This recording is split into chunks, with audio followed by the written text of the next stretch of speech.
provided in part by Cabbage, who has helped thousands of restaurants access the financing they need.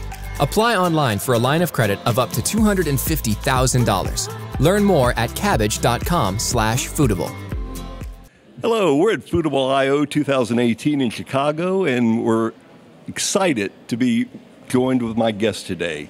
Our session is called Building the Next Generation Brand, and this is going to be a fantastic podcast that'll be living on for the next 10 or 15, 30 years possibly even, okay? Whoa. My name is Bill Bender, and I'm the host today, and today joining me will be three industry professionals.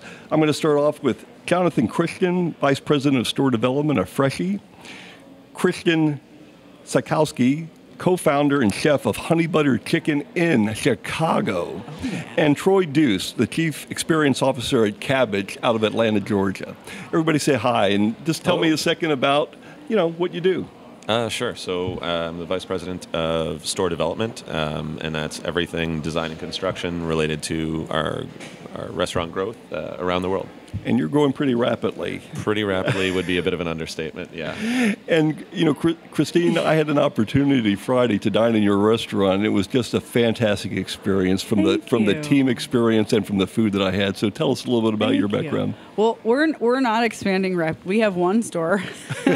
It's called Honey Butter Fried Chicken, and we're in the northwest side of Chicago in a neighborhood called Avondale. We have a really great restaurant. We are planning on expansion, but we haven't. We're still a little baby company, so. But you're doing well. We're doing pretty good. We're doing something right. People seem to be responding well to it, so we're going to try to keep it going. Thank you. And Troy? Yeah, Troy Deuce, the Chief Experience Officer at Cabbage. That's Cabbage with a K. Cabbage with a K. And we offer working capital lines up to $250,000 for small businesses. Very excited to be here. Restaurants are one of our biggest verticals, and personally, one of those obnoxious foodies myself, taking food porn pictures all the time at restaurants. Welcome. So this is definitely a place of home for me. So excited to be here. Well, as we talked a little bit before the show to get prepared, we all talked about some next generation brands that are the star performers when it comes to growth today and for independents and emerging brands. The next generation brands of operators are clearly developing, the next variety of new ways to do things. Consumer trends, technology, menu development. There are so many things that go on to the success, and maybe in your individual companies, you're noticing there's some things that are must-haves. And I'd like to talk about some of those things today. So what would you identify as some of the things that are important in your brand as you're going forward, Jonathan? Well, if we're talking, we believe in the 3 Ps, which is people, profits, and the planet. And all of that starts with the people. That's from our franchise partners down to our team members and our guests that join us every day. The Freshii brand has done a great job of attracting people who believe in our mission of making healthy food convenient and affordable. So that's really been the driver of a lot of our success. And you had a menu that was really focused on the healthy segment, but I would say it doesn't have the air quote kind of healthy negative connotations that for the last 10 years we've seen in the industry. No, we're definitely a food-driven company, and I can attest. I love all of our food. It's delicious, but we have a nutritionist on staff that makes sure that our food is not only healthy but also delicious and appealing. Right. Yeah. And Christine, you've started out with this chicken concept that you have, right? And you really went out on the limb with the honey butter. Yeah, we kind of knocked it out of the park on that one. As it turns out, when you put honey butter on fried chicken, it's pretty delicious. We kind of tend to focus, obviously it's fried chicken and honey butter. We have mac and cheese. We do have a salad, though, too. So we do think of our food as wholesome and nutritious. Obviously, I think it's a sometimes food. We were talking about that earlier. Right. Shouldn't be eating fried chicken every day. But when you do eat it, we feel pretty good about ours. We source our ingredients responsibly, and I totally agree with you. We have 3 bottom lines, too, and they're not people, planet, and I'm sorry, what was the other one? Profit, yeah. Where we call ours food service and finance, but it's pretty much the same thing, where you have a triple bottom line that sort of keeps you focused on having really good quality food and commitment to your employees, and also commitment to and responsibility for the earth, and making sure that you're having responsible profit. So. Right. Yeah. Now, the last 4 years while I've been doing Foodable shows, Rock My Restaurant, and other hosting duties for Paul Barron at the Foodable TV network, we've seen this explosive growth in fast casual and independence with new local and celebrity level chefs. Why do you think we've seen such an explosion, Christine? What would you say? I think there's a lot of reasons for it. It's really hard to pinpoint one. I think people's eating habits are changing. I think the way that we eat is changing. I think that our world is faster. And I think that people don't necessarily, I think it's a time thing, first of all. People don't have time to go out and eat at a fancy restaurant, but they're also being a little bit more economical. And I think this is a way for consumers to get really good food quickly. I think it's a really good way for chefs to be diverse in what they're offering. Josh, my business partner, we have a supper club called Sunday Dinner Club that's 5 courses, and it's 24 people a night. But then, we open Honey Butter to supplement it. And I think it's definitely a way for chefs it's a vehicle for growth that you don't really see in fine dining. Right. You can offer the same kind of really good service and the same really high quality food, but a little bit more casual. And I think that most people want to eat that way. I think when we opened Honey Butter, we were so excited and surprised to see the diversity of our customer base expand. And it's just really, really nice to be able to have a restaurant that can serve so many people. They're more accessible. Great.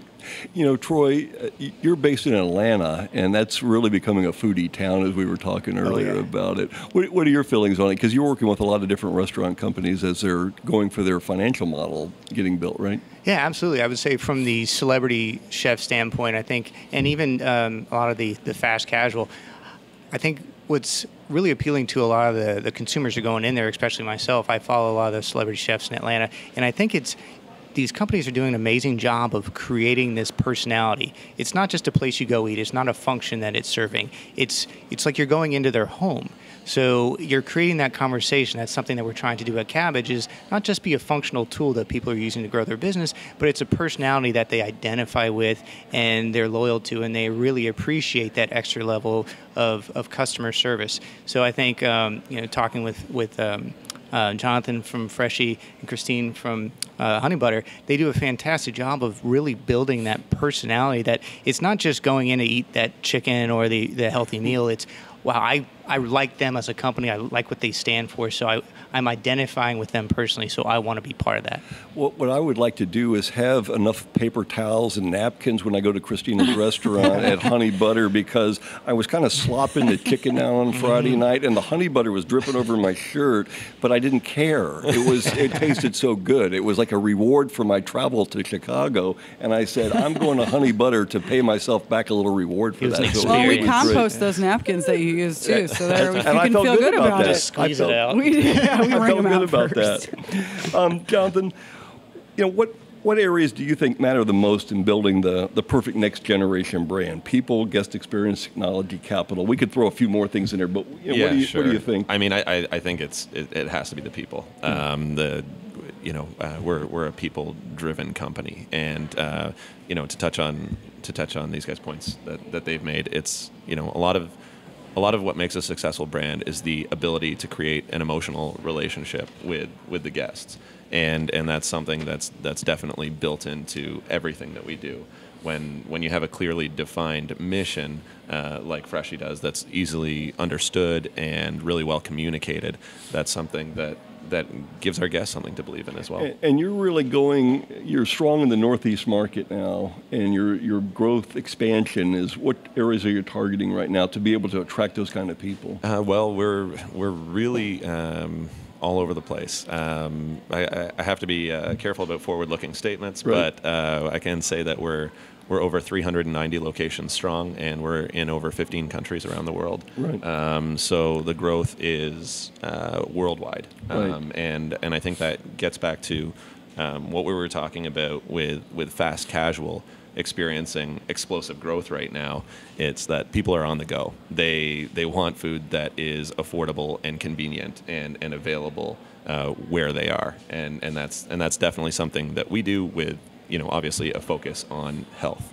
And I think the acceptance that you've had and the growth that you've had, being successful at the stage that you're at, really goes to speak how much importance the menu had in that to attract the people, to attract the team, and the care that you took in developing that. For sure. Really I mean, the health and wellness is more than just a trend. Like it's something that that people are really believing in and buying into with lifestyle choices, and we're very happy to be a part of that.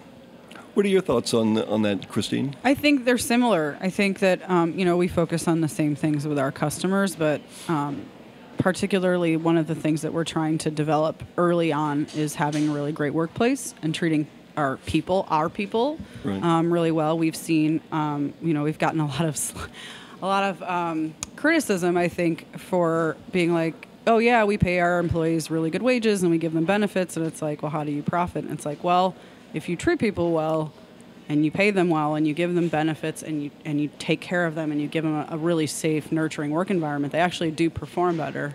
And they stay. So there's not a lot of turnover. I think just trying to take care of people. And, we've had employees that are having families now, and it's like, oh, we have to take care of families too. And so making the workplace, making it a really great place to work with wages and benefits is one layer, right. But then making it a place where people can stay and supporting people to have a career in the restaurant business when they have a family, I think and making it easier for women is definitely something that we're committed to. And actually, on that note, I'm a female chef and a female business owner, so really important to me to make sure that we have equality in our workplace and that, women are allowed to have management jobs and owner jobs and sort of making that a platform for us as well. Well, I think, my experience as a first-time guest at Honey Butter Chicken was so outstanding. I'll probably be talking about it for the next 5 years on different shows or in my writings. We'll take it. The thing that I noticed was you had everybody that was there was working together. They were focused on the guest.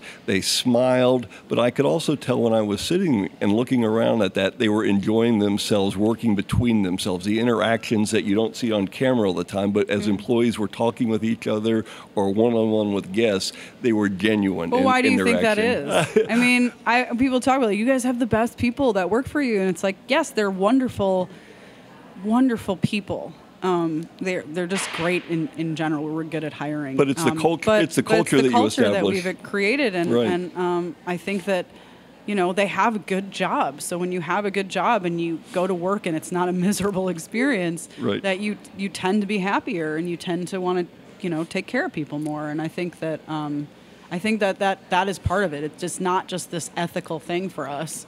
We actually are doing very well. Our company is profitable, and right. We're making money, and that's going to help us grow and give more jobs to more people and more opportunities to our staff. And so it can't just be like, oh, we're doing this out of the goodness of our hearts and because this is what we believe in. That's true. But it's a founding principle you have to establish. It's a founding your culture. principle for right. sure, but it also is good for business. Like, yes, let's not absolutely. discount that.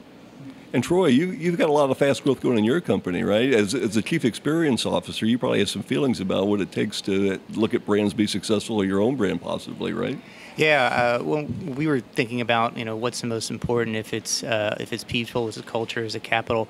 I would have to echo the statements here that having the right mission and the right people that are rallied around that central mission really gets everybody going in the right path. Cabbage has always been focused on empowering the small business, and our customer service team and the sales team and engineering and product. We work a lot of long hours, but we're always focused on that customer-centric approach. And thankfully, our founders, Rob and Catherine, have been really trying to make sure that's embraced in every new hire. And unfortunately, I came on, we were about 10 people. We're over, I think we're around 500 folks now, and it must be difficult for folks like Freshii and companies like Cabbage to grow to that scale and keep that same culture. So I think if you have the right mission in place, it just carries on. It becomes part of that DNA. Right. I think you're absolutely right. Well, let's review a few next-gen brands that have clearly separated from the pack. Jonathan, Freshii has really been separating itself. How does your brand stand out in the healthy category? Yeah, sure. So we like to explain that Freshii is more than just a restaurant company. It's an omni-channel health and wellness brand, and what that means is that not only do we have our restaurants, which we're very proud of, but you can also find our food on airplanes. We've got, I didn't know that. Yeah. Great. The next time you're flying I will look. The next time you're flying Air Canada, Come on, Delta. We're in Atlanta. Come on. You'll see the food there. You can enjoy it at 37,000 feet. But then we've also recently announced a partnership with Shell, the gas station, to take part of their retail space and be able to offer our healthy food options there as well. So it's getting our healthy choices in front of our guests where they are. Again, and back to the idea of people being on the go and needing healthy, affordable choices that are convenient. I think we've gone a really long way to separate ourselves from the pack. And I think a lot of the things that, how you package that menu, the terminology you use, the wording that you use, how that's written, and then also all the components, packaging, the bagging, all of the different materials that are selected. You took some care to do that, right? Well, yeah, and I mean, it goes back to our mission. Having a clearly well-defined mission and having that mission inform the decisions that we make goes a long way. Right, and that's something you can go back to and always register against and say, this is the baseline. Before we make a decision, let's see how it compares against our mission and understanding. 100%. We do, and we do that every day. And I bet, Christine, you have a lot of decisions because you have a partner that you established this restaurant with, and you establish these things, but you're really giving back to the community in your local area. We're trying to. I think that we're pretty committed to that 3 bottom line thing, and the middle part being service. That's not just service to our paying customers, but to our staff and to our community. So really trying to be, Josh and I are both, I don't want to use the word activist. What's a better word? Just advocates for a number of issues. Advocates for a number of issues that affect our industry. And, I think chefs have a lot of power, I think, especially these days. And we kind of want to use that responsibly. I think that we have an opportunity because people listen to us because we feed people. We know how to feed people, and they look to us for answers. I've joked before, but I'm not really joking. They're like, what do you do for a living? I'm like, I'm a job creator. I'm a community leader. And because that's true, because people in our community look to us to do the right thing and to take care of it and to be a part of it. And we have, our doors are open and our community is coming in to eat, literally, but then also our wider restaurant community and the world at large is we really do have a opportunity and a responsibility, I think, to stand up for some of the things that might make our industry better. I think you're absolutely right. Yeah. If you look at the history of restaurants and hospitality over the last, my career is over 40 years now. It might even be longer than 40 years. But as you counting? Yes, right. You look at the industry and the press that we get, whether it's in media, television, or movies, and half the time I just want to close my eyes and go, that is so not right. Yeah. We're it though. You know it when it's not right. We're an honorable profession. We're an honorable industry, and we provide so many jobs like yours does in your local community, and we do hard work and we make a great living at doing these things, but you can also have great opportunities in our industry, and the restaurant industry never gets that press. So one of the things that I like to talk about when you're in your restaurant, you're growing fast, Jonathan, you're doing the things on a local level but expanding with different businesses.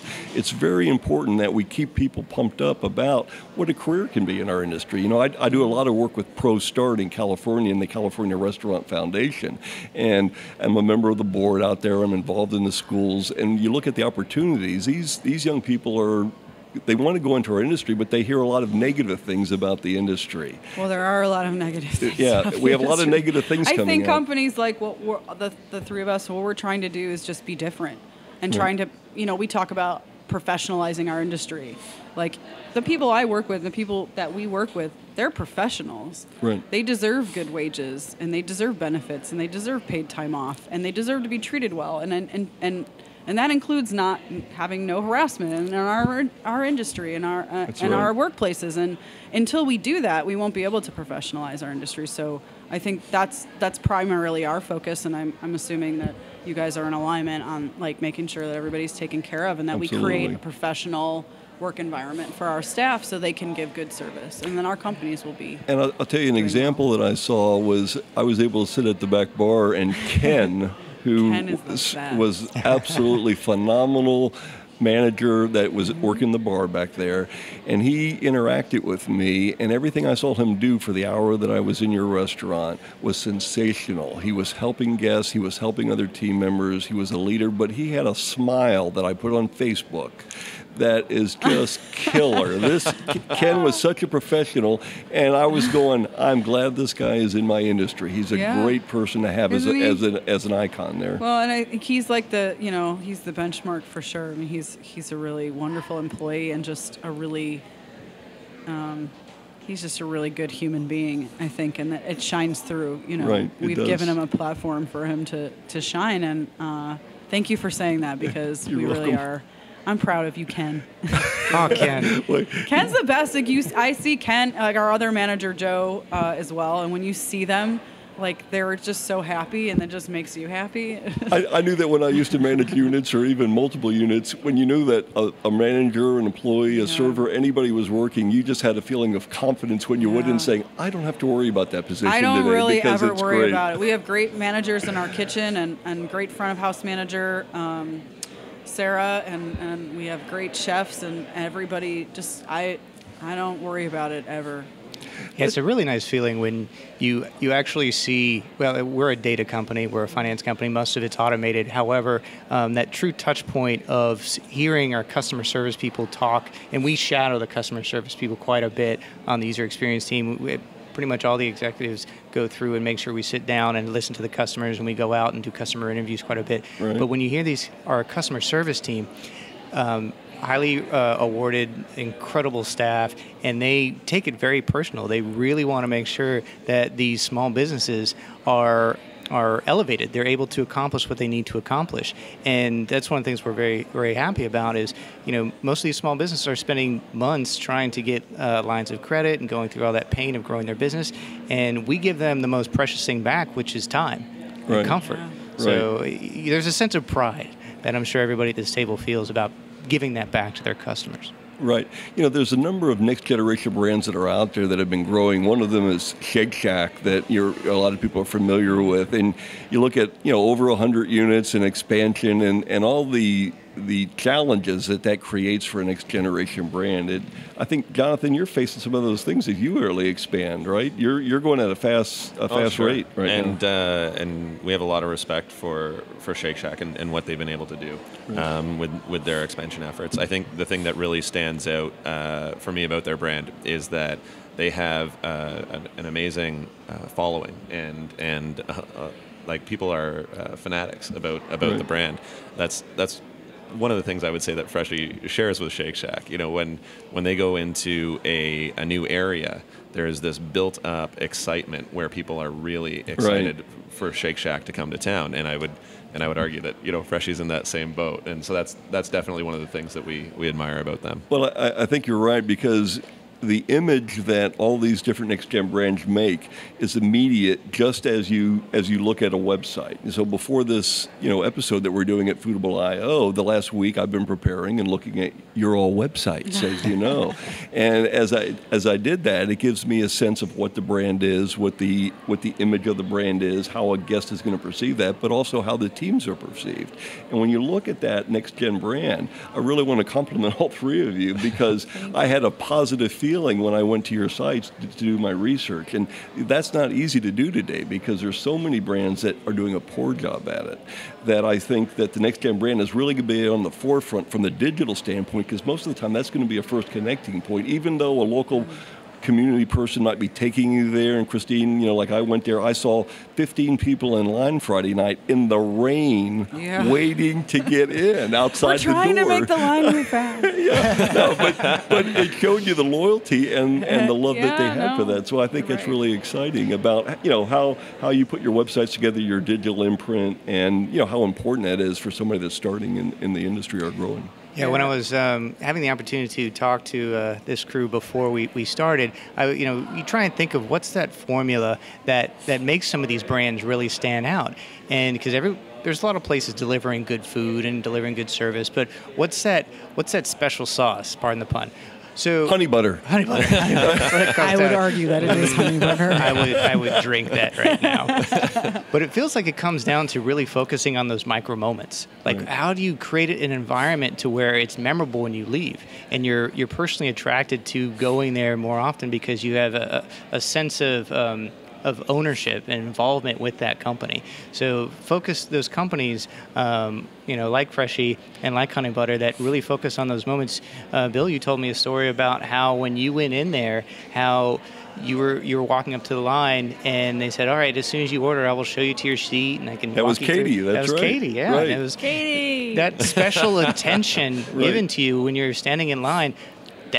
You wouldn't think that would be that rare, but it is. And You're it's absolutely a right. big tribute to Honey Butter and the team there, that they focus it on those micro interactions that are incredibly important. And Troy, I call that in the work that I do as a consultant, FCSI certified across the country. I call it serve points. It's a sequence of service. So the serve points are those micro moments where one-on-one employee engagement and guest engagement that makes that guest experience so critical can make an impact that somebody's going to remember for the rest of their life. And if we can create a loyal environment and a loyal customer, we're going to own that customer for the rest of their life. Because I know that when I come to Chicago a year from now, or maybe in the next 6 months, I'll be calling Christine up and stopping there. And when I go to a city where Freshii is, I'm going to be hunting out Freshii in my travels over the next year, because they're going to be at 300 plus units over around the world. I can probably travel to a lot of cities in the next year, Yeah. and I might be able to, if I have a choice, I'm going to choose Freshii Absolutely. because of what Jonathan has said today. Yeah, one of our core values at Cabbage, I'm sure our founders will appreciate me saying this, is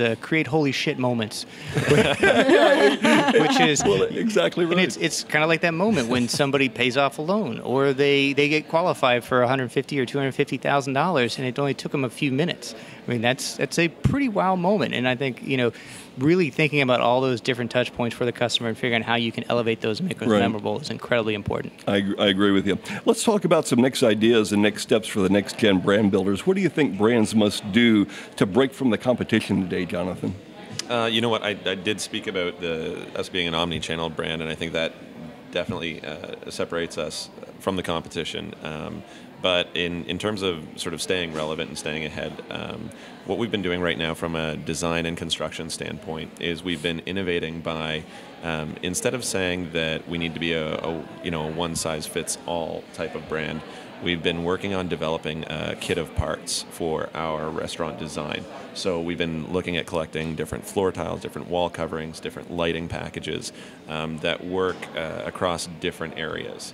So what that means is that when we go into a new market, we can work with our franchise partner to figure out exactly what would work best for that local community and that local area. Right. And the innovation that surrounds that is really great, because it really lends itself to connecting emotionally with the local market. Okay, that's great. And Christine, what are your thoughts? As people are building their brands, like really make sure that you take care of those people that are working for you if you want them to take care of the customers that come to your restaurant. You guys had a really good experience, and I don't believe that that's just, a one-off thing. I think it's Right. because you set up a foundation that's stable and set up a company that's built to last, not something that you're going to flip around in a couple of years and just make a ton of money off of. I think that you have to invest in the people and put that foundation down if you want to be strong and grow and be healthy. I think you're right. The investment in people, people say, well, what does that mean? Well, it means the facility has to be supported properly, the brand has to be supported properly, the communication in the restaurant between all team members, it doesn't matter what position they're in, has to be communicated with. And we have to remember, this is the hospitality industry. We have to have fun in a good, high-energy environment. Yeah. Because it is physically demanding work. So let's see those smiles. Let's create that culture that the smiles are going to be on top of everybody's mind. It's got to be very intentional, Right. and very authentic. I know people throw that word around, but it's true. You have to it can't be fake. Yeah. You have to believe in it and take a stand for something, and then let your customers see that. To give you an example at Freshii, we don't have a head of HR. We've got a chief people officer, Yeah. and We have and department that is people. that is great. very intentional. Yeah. Her name's Ashley, and she does a great job, not just managing that side of the business, but really delivering on that culture front Totally. to people internally. Totally. That's wonderful.